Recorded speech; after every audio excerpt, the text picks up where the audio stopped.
আসসালামু আলাইকুম, সবাই কেমন আছো? আশা করি ভালো আছো। আমিও খুব ভালো আছি। তো আজকে দিনটা শুরু করি প্রথমেই কি বলবো, পাউরুটি, ঘুগনি আর চা দিয়ে। বিকজ আজ আমরা যাব নদিয়া, শ্বশুরবাড়ি নদিয়ায় যাব আজকে। তো প্রথমে আজকে শুরু করলাম সকালের নাস্তা দিয়ে। তো সব কিছু গুছিয়ে গাছিয়ে তালা ফালা মেরে সুন্দর করে ছাদ ফাদ গুছিয়ে গাছিয়ে তো আমরা বেরিয়ে পড়লাম নদিয়াতে যাওয়ার জন্য। আমাদের নিজের টোটো করে আমরা যাব পুরো এখান থেকে একদম নদিয়া পর্যন্ত, বাড়ি পর্যন্ত, শ্বশুরবাড়ি পর্যন্ত। তো রাস্তায় এটা বেরিয়ে পড়েছিলাম, দিয়ে আমাদের এখানেতে একটা মানে একটা খাল আছে, আশা করি তোমরা এর আগেও দেখেছো, আমি যে কোনো ভিডিওতে দিয়েছি।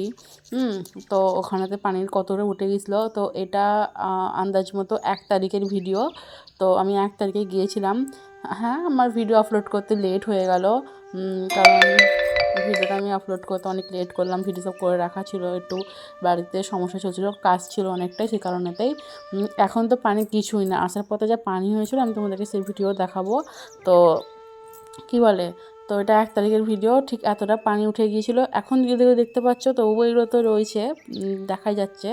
তো তারপরেতে ফল মিষ্টি ফিষ্টি কিনে আমি ডাইরেক্ট চলে এসেছিলাম। দিয়ে বাড়িতে যেহেতু দুপুর হয়ে গেছিলো আমাদের বেরোতে, আমার কিছু খাওয়া দাওয়া করে বেরোয়নি, শুধু সকালে ওই নাস্তা করেছিলাম। সে কারণেতে আমরা কি বলে ওই একটা হোটেলে ঢুকে খাওয়া দাওয়া খেয়ে নিয়েছিলাম। লাস্টে একটা দইও নিয়েছিলাম, যেটা আমি দেখাতে ভুলে গেছি। হ্যাঁ, আমার খুব ভুলো, মানে আমি যে ভিডিও বানাই, মানে এতটাই আমার ভুলো মন যে একটা ভিডিও বানাই না। তো জানি না আমি এটা আদত আমার কবে ছাড়বে।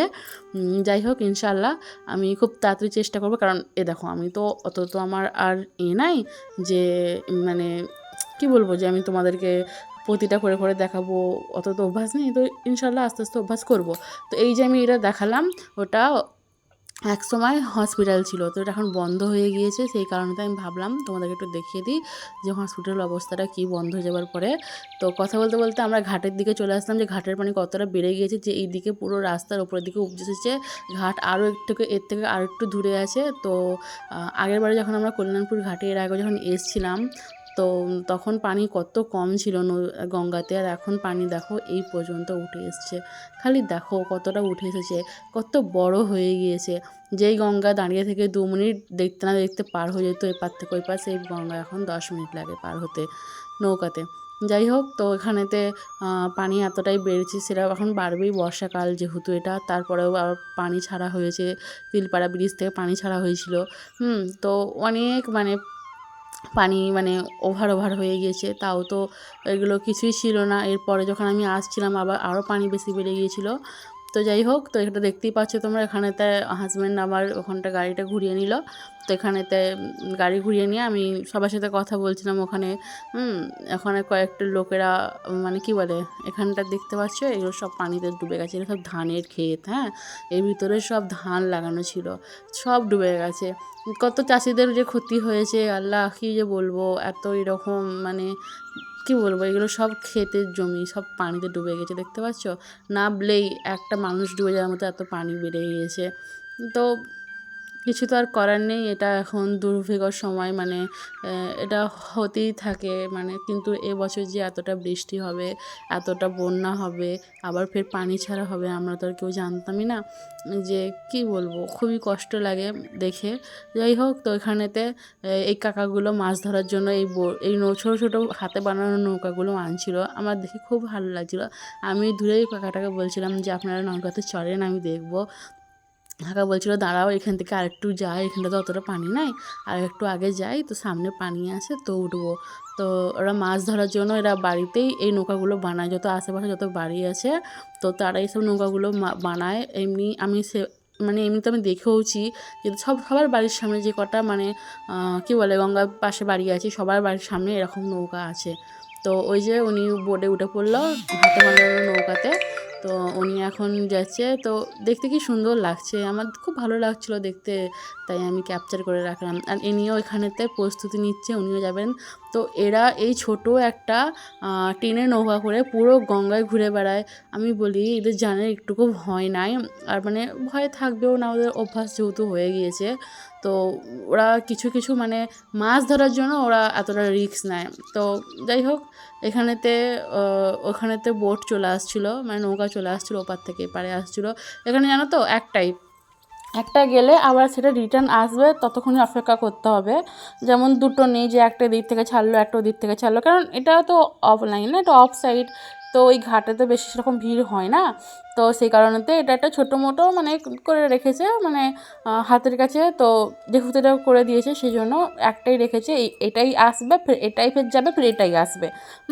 মানে এইরকম ব্যাপার না যে একটা আসলো একটা গেল, ওরকম ব্যাপার না, এই একটাই আছে। এবার যতক্ষণ যদি এটা যদি বাই চান্স ধরো মিস হয়ে গেল, কেউ দেখতে পেলো যেতে করতে, তো তাকে ফের ওখানে অপেক্ষা করতে হবে যে এটা ফের ওই পারে গিয়ে ফের ওপারে মানুষজনকে নিয়ে ফের এপারে আসবে রিটার্ন, তবেই সে যেতে পারবে। তো সেই জন্য তাকে মানে অপেক্ষা করতে হবে। তো যেহেতু এটা বললামই তোমাদেরকে প্রথমেই। তো দেখো এবার এখানেতে কাকুরা এখানে সব নৌকাটাকে বেঁধে দিল, দিয়ে সব গাড়িগুলো নামিয়ে নেবার জন্য।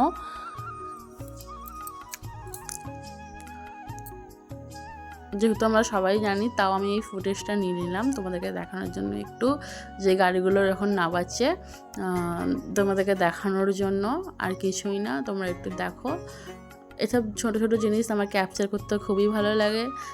গ্রামের দিকে কতটা কি হয় না হয় তোমাদেরকে দেখাতেও ভালো লাগে, আমি ওই জন্যই এইসব ফুটেজ তুলিও।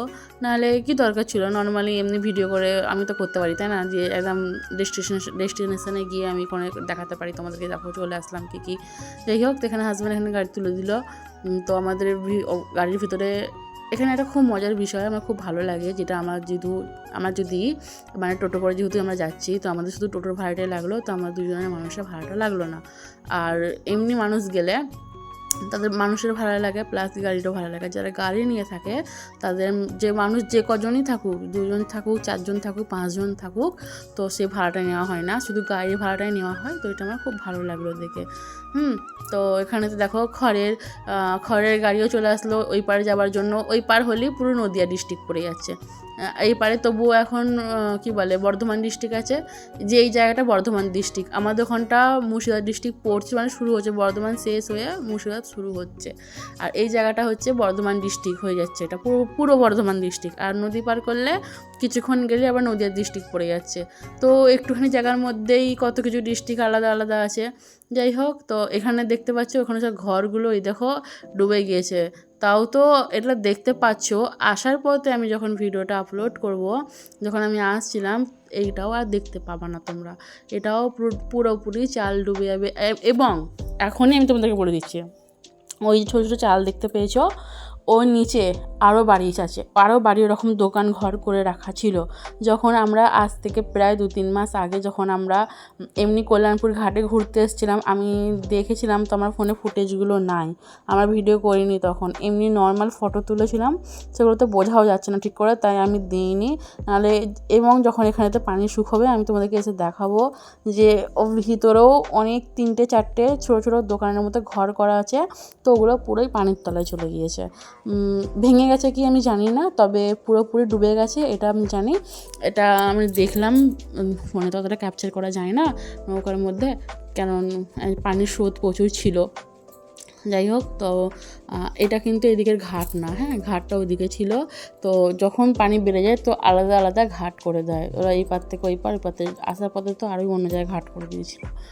তো যাই হোক, তো এটা আমরা এখানে চলে আসলাম, এই পার হয়ে গেলাম, যেখানে 2 মিনিট লাগে সেখানে আমাদের 10 মিনিট লেগেছে পার হতে। আমি তোমাদেরকে সব কিছু দেখালাম, ফাস্ট ফরওয়ার্ড করে দিলাম।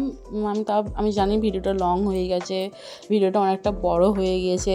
আসলে কি বলো তো, অনেক কিছু ফুটেজ আমি নিয়েছি, তো সেই কারণেতে লং হয়ে গিয়েছে। তো তোমরা একটু অ্যাডজাস্টমেন্ট করে দেখে নিও প্লিজ, একটু মানে কথাগুলো আমার শুনে নিও। আশা করি ভালো লাগবে ভিডিওটা, খারাপ লাগবে না, কারণ এটা গ্রামের দিকে একটা কেমন কি মানুষ যাতায়াত করে, কীভাবে সারভাইভ করে মানুষ, হ্যাঁ, কীভাবে মানুষ মানে দৈনিক মানে জীবনযাপন করে, প্রতিদিনের জীবনযাপন কীভাবে কী হয়। হ্যাঁ, দেখেছো এরা এরকমই প্রতিদিন এই পার থেকে ওই পার, ওই পার থেকে এই পারে কাজ করে, যাতায়াত করে। এমনকি এই পারের অঞ্চল, মেন অঞ্চলও আমাদের ওই পারে, পূর্ব বর্ধমান। এটা যেহেতু এখানটা যে আমরা আসলাম, এটা পূর্ব বর্ধমানই পড়লো। তো এই এমনকি আমাদের যেমন বাড়ির কাছে অঞ্চল ফঞ্চল, হ্যাঁ, তো অনেকের তো আর হয় না, এদেরকে অঞ্চল মেন জায়গা যাবার জন্য নৌকার ওপারে যেতে হয়, নৌকা করে গঙ্গার ওপারে যেতে হয়। তো এদিকে রাস্তা খুবই খারাপ, তো এদিকে রাস্তা তৈরি হচ্ছে এখন, সেগুলো আমি তোমাদেরকে দেখালাম। এখানে তো অনেকগুলো মেয়ে ছেলেও কাজ করছে, দেখেও খুব ভালো লাগলো যে হ্যাঁ, মেয়ে ছেলেরাও রাস্তার কাজ করছে। অবশ্য সব জায়গাতে আমি দেখেছি এনারা করেন। তো যাই হোক, এখানে তো কাজ চলছিল, তো রাস্তাটা করছে, এত খারাপ রাস্তা, এদিকের রাস্তা উফ, ধারণার বাইরে, আল্লাহ গো, এত খারাপ রাস্তা। যাই হোক, আশা করছি রাস্তাটা পুরোপুরি ঠিক হয়ে যাবে ইনশাল্লাহ খুব তাড়াতাড়ি। তো এখানে আমরা যাচ্ছিলাম, তো এদিকে এইটা মানে গঙ্গার পাশাপাশিই এগুলো সব পাট, যেহেতু এখন নদীয়াতে ঢুকলেই পাট দেখতে পাওয়া যাবে, কারণ পাটের সিজন, তো পাট তো দেখতে পাওয়া যাবেই। এটা আমি ঠিক বুঝতে পারছি না, মানে এটা গাধাই বলে, তো আই থিঙ্ক গাধাই বলে, কেন ঘোড়া তো এমন হবে না, ছোটো ছোটো, আবার ওটা গাধাই যতটা সম্ভব, যেভাবে ওরা চলছিল। আমি ওনাদেরকে জিজ্ঞাসাও করলাম, কোনো কথাই বললো না ওনারা। তো যাই হোক, আমরা আগে চলে আসলাম, আগে এসেও মুখ হাত পা ধুচ্ছিলাম, একটা কল পেয়ে গেছিলাম, তো আমার হাজব্যান্ড ওখানেতে মুখ হাত পা ধুয়ে নিচ্ছিলো। তা ওনারা আবার আসছিলো, আমি আবারও ওদেরকে জিজ্ঞাসা করছিলাম, কিন্তু কোনো কথাই বলছিল না। তো যাই হোক, ওইখান থেকে এখানেতে এরকম গাড়ি আছে সবার বাড়িতে, যার যেরকম সে সেরকমভাবে নিয়ে আসে। তো এটা যে এতটা বুড়ো হয়ে গেছে বলে তো ও এখন চলতে পারছে না, তো আস্তে আস্তে যাচ্ছে। ওনার যে গাড়ি চালাচ্ছে সেও বুড়ো হয়ে গেছে, এবং যে চেপে আছে সেও বুড়ো হয়ে গেছে। তো রাস্তা এত খারাপ ছিল আসার পথে, দিয়ে তারপর আমাদের কালীগঞ্জ পার করে যেই আমরা দেবগ্রামের হাইওয়েতে উঠলাম, তো সেখানেতে আমি একটুখানি আমি আরাম মানে শুয়ে পড়েছিলাম আর কি, চোখ বন্ধ করে।